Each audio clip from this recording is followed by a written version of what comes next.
Hürmetli vatandaşlarım, növbette Tayvan'da sizlerge ma'lum saylam dağdığılık bilen ketewatyr, yani saylamga tayyarlyk kılıç dağdığılık bilen ketewatyr. Gomindan yana hukuk talaşywatyr. Demokratiya Taraqqiyat Partisining raisi yoki nomzodga qatnashgan Sayyiŋmin xonimi hozir yetakchi o'rinda ketyapti. Saylam qizyapti. Buning taraf-tarafdan kuch qo'l selyapti. Masalan, Jungo va Jungoning quruqlik komiteti va Tayvan komiteti deydiganlar. Lekin oldimizdagi shanba kuni bu bilat tashlash boshlanadi. Shuningda avval Tayvanda nima ishlar bo'lyapti, buningga diqqat qiling vatandoshim, tuvanda shu leksiyani so'zlaymiz. Tayvanda saylanmış tushgan nomzodlar eng oxirida bir qapaz elishdi. Sayyiŋmin 92-yilini eg'izga oldi. Mavzuli xabar 1-ayning 8-kuni Dovi Tor betida e'lon qilindi. Xabar mundaq boshlandi.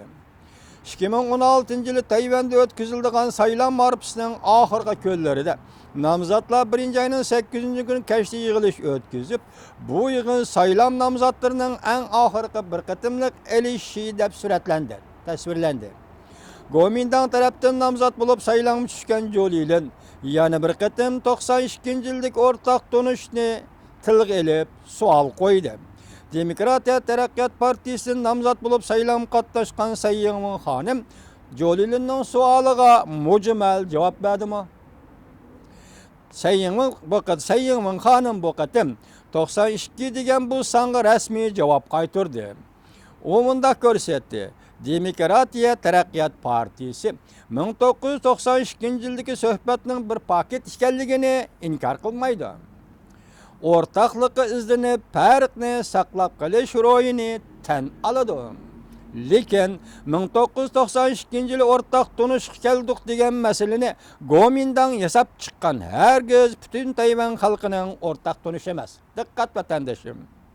Lekin 1992-yili o'rtaq tunishga keldik degan masalani keyin Gomindan yasab chiqqan. Hargiz butun Tayvan xalqining o'rtaq tunishi emas. Gomindanning bir jungu har kim o'zini ifodalash deydigan tashabbusi Beijingga eg'ib turib, fikr qilganlik bo'lib, kishini andishiga soladi. Sayyiŋmin xonim ig'vogarchilik qilmaslikqa, odatdan tashqari bir ishning yuz bermasligiga va'da berdi. Masalan, Sayyiŋmin xonim saylamda o'tib chiqadigan bo'lsa, u vaqtda Tayvan Jungo munosabatiga bog'lanishlik holda ig'vogarchilik qilmaslik, tasodifiy odatdan tashqari voqealarning yuz bermasligiga kafolat qildiganligini bildirib va'da berdi. Sayyiŋmin yig'inda so'zlaganda bunday ko'rsatdi. Men ochiq so'zlayman. Barliqni Tayvanning yerli xalqiga bag'ishlayman. Men ham yerli xalq qon sesimiga, demak Sayyiŋminning qanida Tayvanlik asildagi Xitoy tilida Gaoshanzu degan qon bo'ladi ekan-da bu Tayvanda Sayyiŋmin xonimning.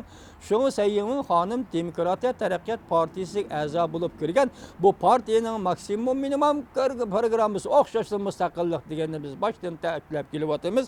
Demak, bu yerda Sayyiŋmin xonim nima deydi? Yig'inda so'zlaganda men ochiq so'zlayman, oshkora so'zlayman. Barlig'imni Tayvanning yerli xalqiga bag'ishlayman.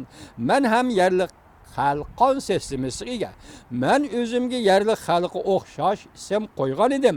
Bundaq ko'rsatdi. Agar men prezident bo'lib saylanib qolsam, prezident salohiyatim bilan kamsitishga uchragan yerli xalqdan afu so'rayman.